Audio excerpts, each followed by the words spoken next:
Ladies and gentlemen, welcome to the first episode of Agro Analysis. On the inaugural episode, we're going to be digging into AGRO34's main and co-main event. The card is headlined by Ganja versus Jordan in the PlayStation 155 division for the title.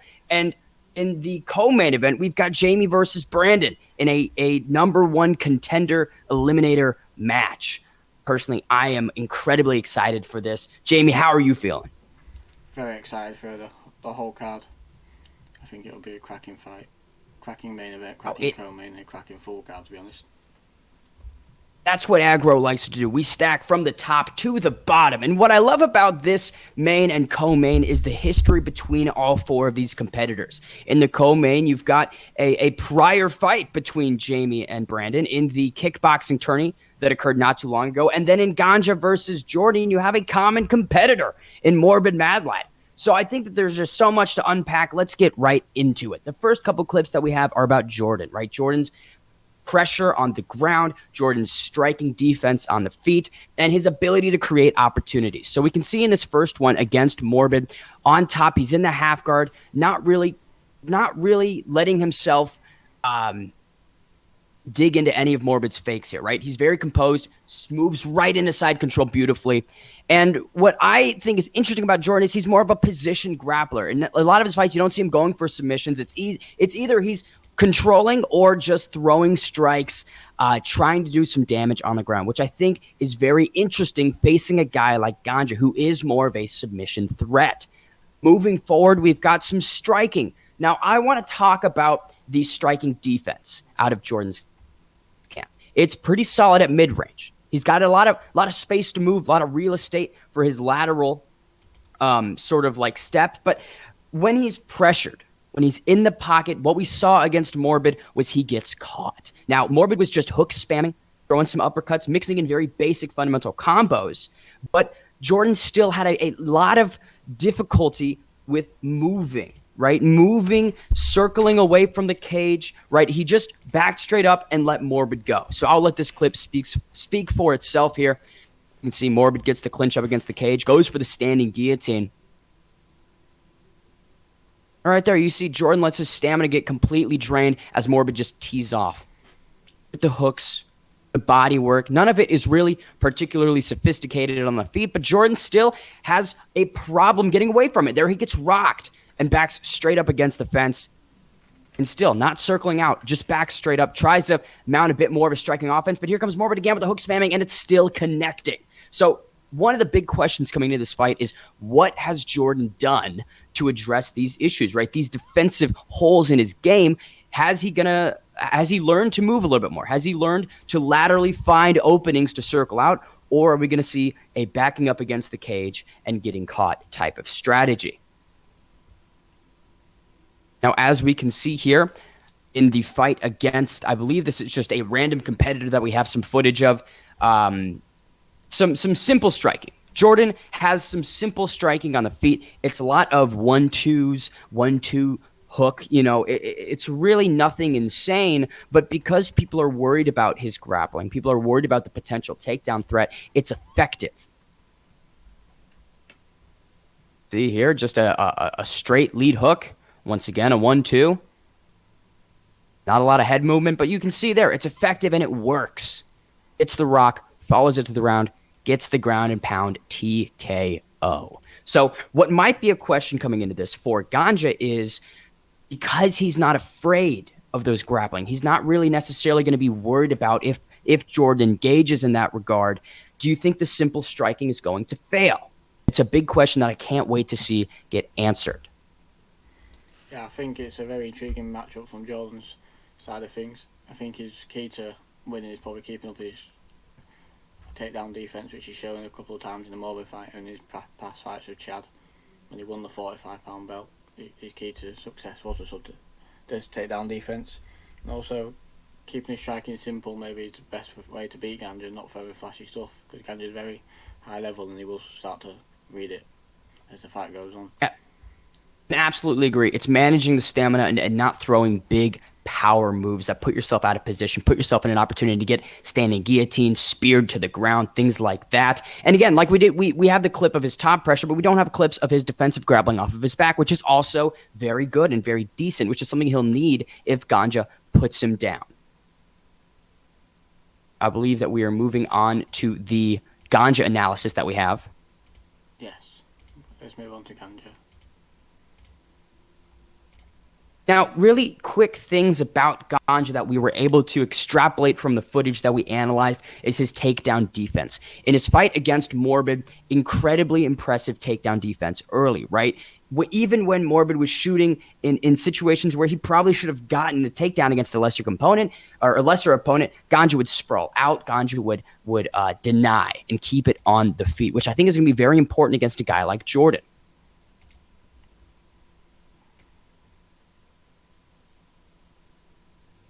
Another thing to mention, Ganja's head movement. It's very active. It's very present at all times, even at distance when there's maybe not a striking threat. He's still throwing that look and giving his opponent something to think about right there. Again, you can see the sprawl that we mentioned, right to backside and the control.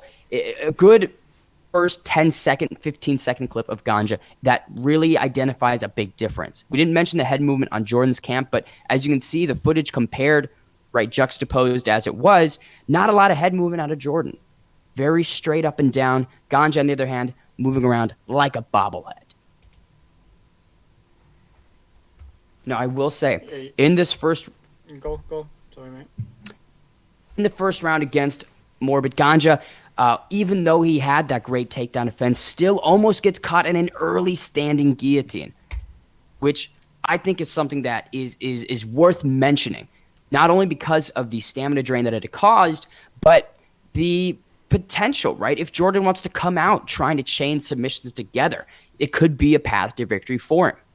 Yeah, you also here, Ganja. You also mentioned how Jordan liked to back up against the fence. In this clip, Ganja's not moving off that black line. He refuses to be pushed back past the writing you see on the octagon. Jamie brings up a fantastic point. The movement is also another thing that you can just clearly see a big difference in. Ganja's circling out. As Jamie said, he's not allowing his opponent to back himself all the way to that cage. He's on that black line and moving laterally, which is a huge difference between Jordan. And again, similar opponent. And here's that standing guillotine attempt. You can see that Ganja's stamina failed him right off the bat, but he still had a lot of great submission defense, even with a lack of stamina. But still concerning. Jamie, your thoughts on a submission threat yourself. If somebody has that low of stamina, right, when you first start a submission, does that maybe multiply how easy it is to submit your opponent? Yeah, definitely. If the stamina's that low, then to not be getting the subs, you should be questioning your sub offense, to be honest. Morbid was very unfortunate not to get that, I think. I think it was just maybe a bit of nerves getting to him as he was putting the sub in, but yeah, if you have that advantage and you manage a disadvantage and you get out of it, then that's very good work. Now, of course, Morbid, probably should have locked that up tighter, but if you are Morbid in that situation, potentially Jordan in the bout coming up, would you want to chain a submission together? Would you say, okay, I didn't get him on that one, I was very close. Is your next move another submission? Do you try it again and just keep pouring on the submission attempts? Yeah, definitely. If you notice that he drains his stamina down once, and he's going to do it again, so you just play to that. At the end of the day, the first sub maybe isn't the last one, but you start to pick up a pattern, and you will eventually get the sub, especially if you're going to drop his stamina multiple times, which in the next clip, obviously, we'll see that he did it again in the same fight. And now we talked about Jordan off of his back. It's time to talk about Ganja off his back. Now, the first round between Ganja and Morbid ended with some very impressive ground and pound out of Morbid's camp, which is something that we've already identified as a strength for Jordan, right? That ground and pound, that positional grappling to open up those sort of striking opportunities off the mat. If I'm Jordan, I can see, and here's the another submission attempt rather, where we see Ganja's stamina immediately bails, and I don't know if this one was as close as the standing guillotine attempt, but still, it's an encouraging sign to somebody to say to themselves, how do I beat Ganja? you're looking at the proof in the pudding. It could be chaining together submission attempts. Yeah, but once again, brilliant sub defense from Ganja. High level stuff to get out of that one. Morbid's what's the word? Morbid's no dummy when it comes to sub offense. There you go, and he denies the Kimura as well. Beautiful work from Ganja, in my opinion. Couldn't agree more with you, Jamie. However, the reality is, looking at that, you've got no stamina and a guy with a lot of stamina right on top of you. If I'm Jordan, I put a couple together, and then I move myself to a more advantageous position on the ground to either go for more submission attempts or get that ground and pound, that vintage Jordan ground and pound working. Right, so let's wrap this. After wrapping that one up, we'll move on to the Brandon side of things, the co-main event. Absolutely. And there is a ton to unpack with Brandon. We watched a ton of fights from him, and there's a lot of big moments to digest. Now, against the first fight with Bumrock, there is just a ton of volume. Like, the output on Brandon's corner could be compared to Max Holloway with how much he was throwing in that first round. Now, because he was throwing a lot, there's a lot of patterns that present themselves. There's a bit of predictability you can see in his game, right? That switch kick to the body, that's something that he throws pretty frequently. The jab work, he doubles up on the jab when he's trying to pressure more. That sway back uppercut, it's a staple of his striking.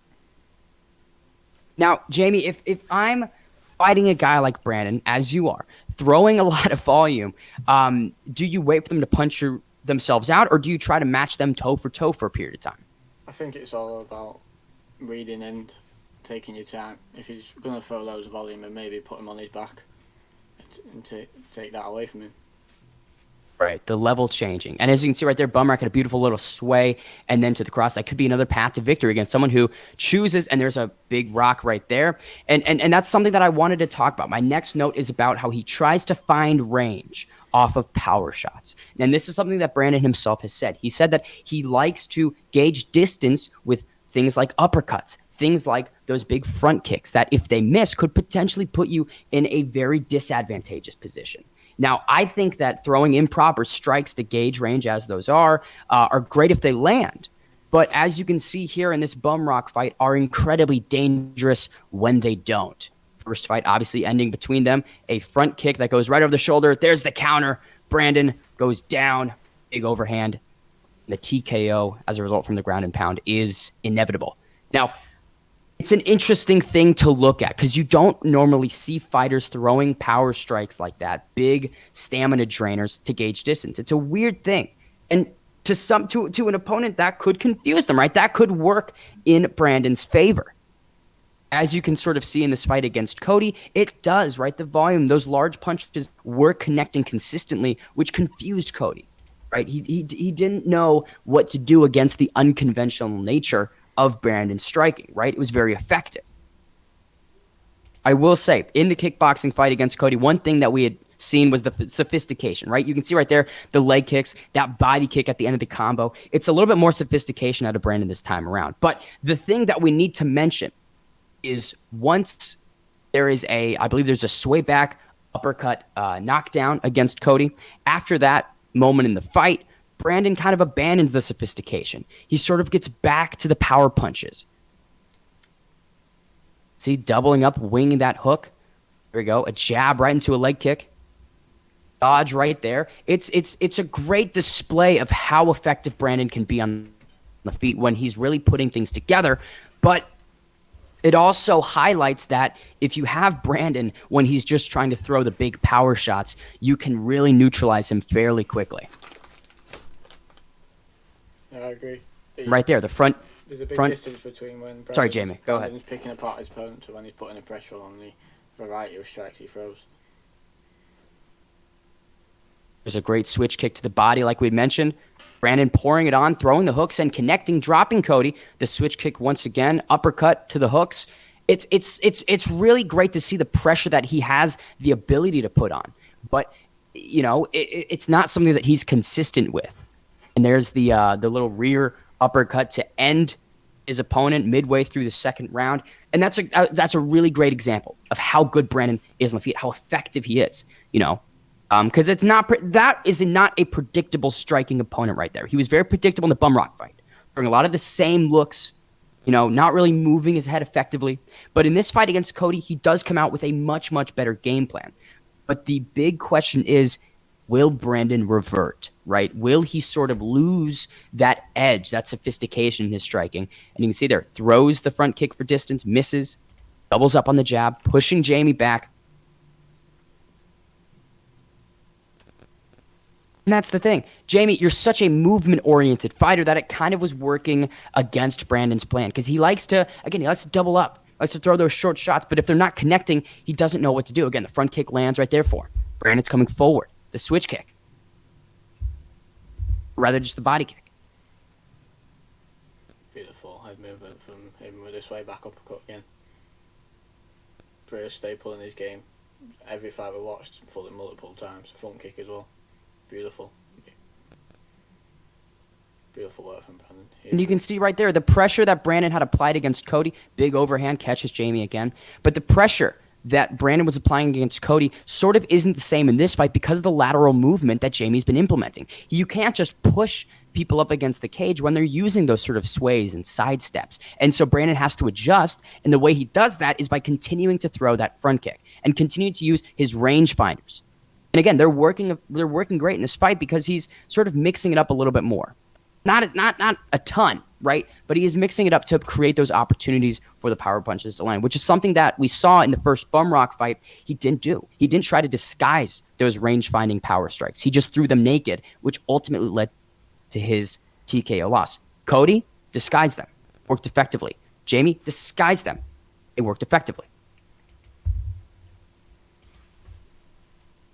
We're just going to watch the finish, and when he finished me in the previous fight in the kickboxing tournament, once again mixing up the strikes, just catch him moving uppercut. There's that uppercut. Movement, reading it, perfect play. And it's something. It's and that's the thing. And he does end the fight with a jab, which is a little humorous, but the fact that he dips into the well of that uppercut so many times is incredibly disruptive, I feel, to a lot of opponents, because that's not something that you would typically find in a quick fight or a ranked. It's just not a strike that you would consistently throw.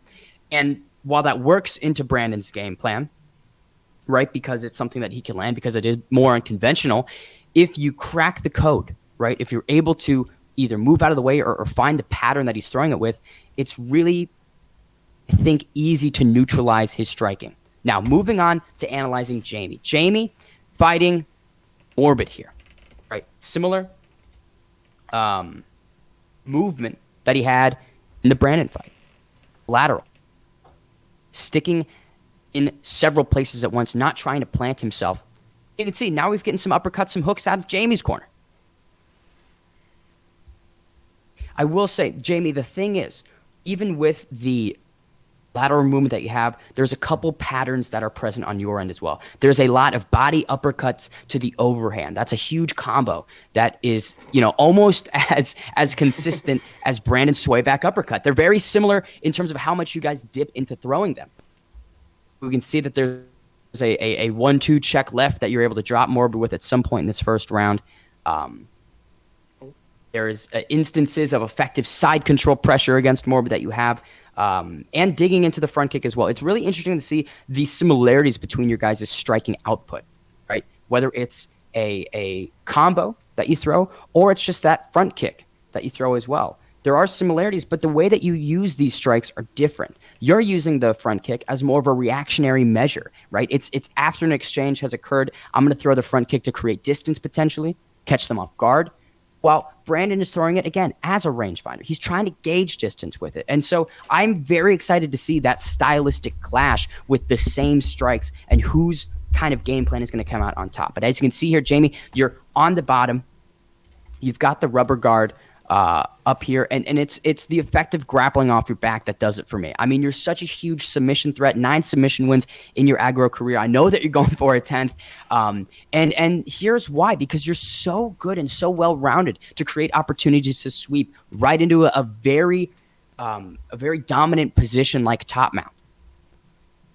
Yeah, we didn't talk about Brandon's ground game a lot because we haven't seen any of it. all of his fights have been stand and bangs or brawls. So it'll be exciting. And the only fight we have seen him on the bottom was when he got finished by Ganja.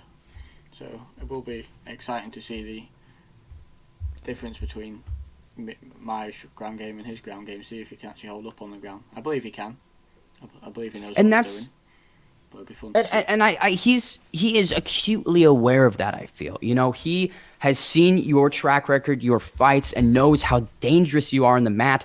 And maybe he's been training, maybe he's preparing. Hopefully he's been preparing to either have more of a takedown defense oriented game or just better defensive grappling off the back. That might be a problem, how much he throws that uppercut, right? If you're shooting for a takedown, you get caught with an uppercut, you know how much damage that does in UFC 4. It's a huge problem. And it's because it's such a consistent staple of his striking game. If I'm someone who wants to shoot on Brandon, I'm going to think twice.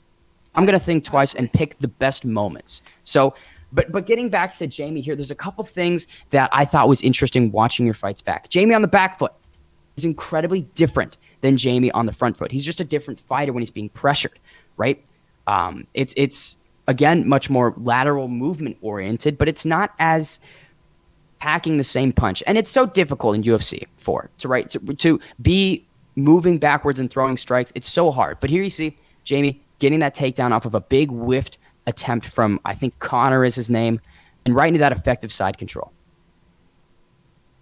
Yeah. But again, going back to the lateral movement of myself, just to create different opportunities in the striking and maybe to open up the ground game. Obviously, that's ultimately where the fight ends. Most fights. So with the lateral movement, it does create a lot of opportunities. The lateral movement does, and that's why I think if I'm Brandon, I have to monitor the takedown. I have to monitor the grappling and pressure, get you against the cage and work. But the problem is we don't see Brandon doing a lot of pressuring. It's a lot of backing up and not really effectively circling out. Whereas on your end, of course, you have the movement advantage. So maybe looking at your past fights, he's going to see, oh, here is a potential path to victory, right? This is what this analysis is all about. We're trying to analyze what methods these fighters can utilize to have an edge when it comes into the cage, respective of their last couple fights. And we're going to conclude with a great submission clip from Jamie, the dangerous, Gracie level submission artist on the ground. It's unmatched, I think. There's very few people, I believe, in AGRO right now that can survive with Jamie putting a submission on them.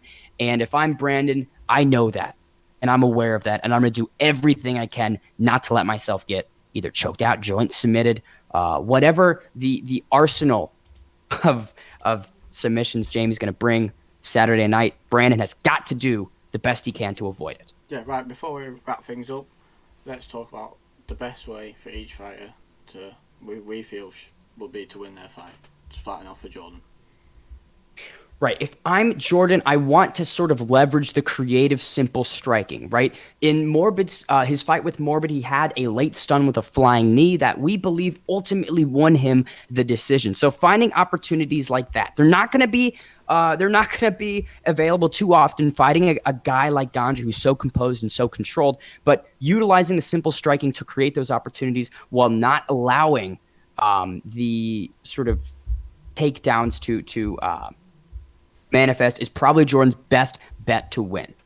Now for Ganja,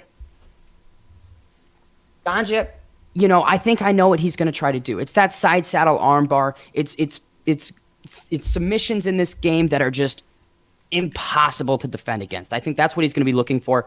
I don't know how he's going to look on the striking, what he's going to really want to do, if he's going to try to take it down just immediately and then go for the submissions and work, or if he's going to stand and bang for a little bit. I mean, I'm not going to be entirely sure what Ganja's game plan is because he's shown that he has ability everywhere. Yeah, I think but if I'm Ganja, I think fighters in AGRO. Completely. And I think that pressuring Jordan and maybe, as Morbid did, working in the pocket, throwing those hooks and catching him and then shooting, getting it to the mat, and then subbing Jordan is going to be Ganja's best path to victory. Yes, I agree. I think Jordan, if he can show his great takedowns going into side control as we've seen, and maybe work on more offense on the top, I think he could win this fight.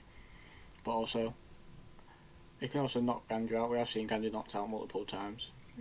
One against Kane, one against Better Pick. But I think, and then also going on to Ganja, I think his route to victory is probably the ground game and the wearing down of Jordan. Wearing at him with his multiple takedowns and maybe eventually going for one of them submissions he's known for. But it's an exciting matchup, and I have no idea how to call it.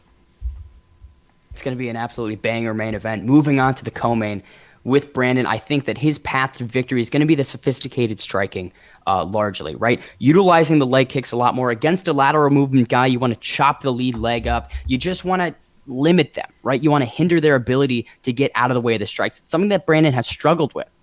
You saw that in your guys' previous fight. You know, he did eventually get the finish, but it was not without its difficulty. A lot of his uppercuts were missing because of the effective sidestepping and swaying. And so if I'm Brandon, I'm coming out with a leg kick heavy game for the first 2 minutes, 3 minutes to the first round. If that's not working, then I adopt a different strategy. You know, I adapt. But I think the leg kicks are going to be a big player in this. And then not becoming aggressive. You know, it's something that we've seen. He abandons his game plan and he just tries to brawl. But if I'm Brandon, the best path to victory against a seasoned grappler like Jamie is to stay patient. If I do get taken down, wait for the opportunity to get a denial and then get right back up and try to have that sophisticated striking like we all know he has. Yeah, perfect analysis. I don't even need to add to that. Brilliant.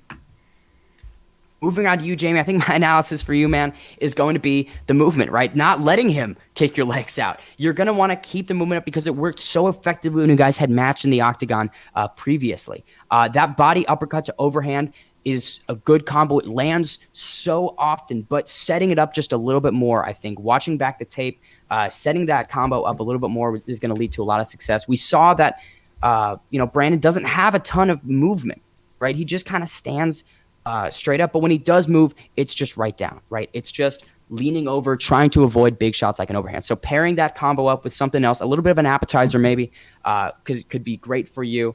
And then obviously the takedown threat's always going to be there. If I'm Jamie, I'm pressuring with the striking, moving laterally, and then waiting till Brandon whiffs on something big, takes him down, and goes for the sub. Couldn't agree more. Also, I won't give away too much because it is myself, and I want to save some for the presser, but yeah, correct. I think I could talk all about my striking. I probably will strike for a little bit, but at the end of the day, I've won. There's a reason why I did 9 wins and 9 subs. So it'll be a brilliant fight. I'm excited to see Brandon's ground game. I'm excited to see my striking, my improvements, and I think it'll be very fun. Another one I have not overall to call if I was a neutral. Obviously, I'm one of the fighters, so I know how to call it, but I'll save that for the presser. Overall, an incredible card, topped off with 2 phenomenal fights, both for titles. Or actually, no, rather, sorry. The co-main not for the title. Co-main is for next fight for either of you will likely be a title fight. And then, of course, the PlayStation 155-pound belt is on the line in the main event. I'm excited for it. I know Jamie's excited for it. I can guarantee that you guys are excited for it. Thanks for tuning in to the first episode of Agro Analysis. Can't wait to see you guys again next week. Peace.